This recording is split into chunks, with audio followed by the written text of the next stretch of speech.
to fight on the landing ground.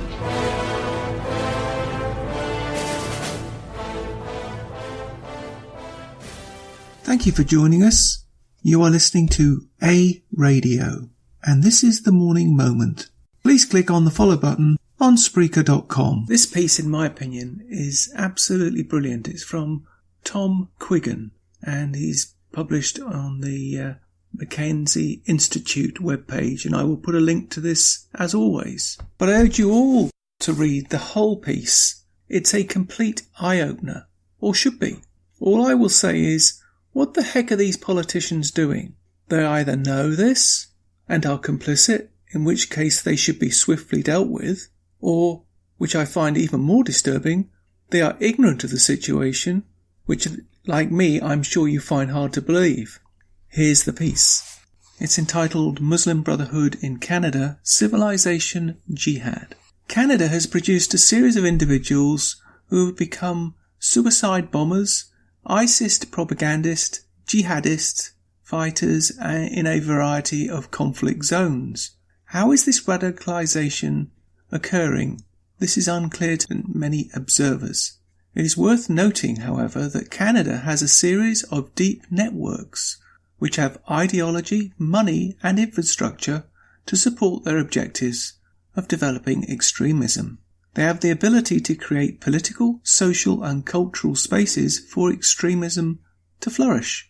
Radicalization and political violence, in brackets terrorism, are the two most visible offshoots of this overall process.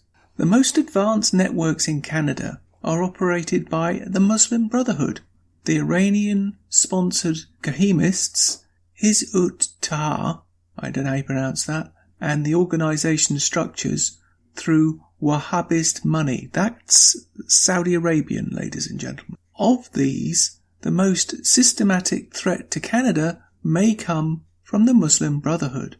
Intelligence and law enforcement agencies appear to have been focused on catching terrorists, but have not disrupted the networks for producing them.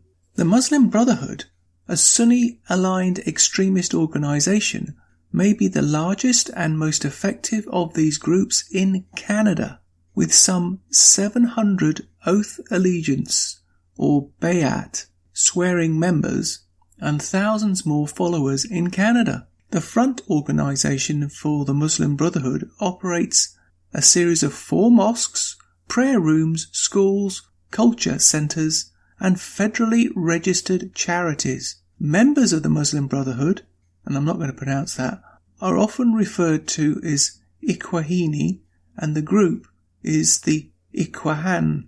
And the article continues. That's terrifying that we know these groups are in Canada. I'm sure they're in the United States as well, because we know the Muslim Brotherhood's in the United States because of the number of visits that they made to the White House. Over 150, and that in itself should be very disturbing, but the media doesn't seem to talk about that. And I wonder what political contacts they have in Canada. I wonder how high up they go. That should concern us all, shouldn't it? Your comments.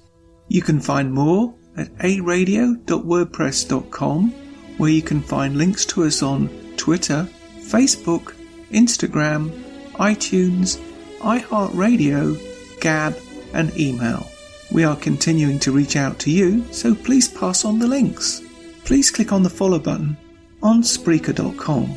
You can listen to all my morning moments at Spreaker.com under A Radio, that's EHRADIO, A Radio, and please click on the like button. And you can find all my podcasts and morning moments at aradio.wordpress.com and click on the Morning Moments tab.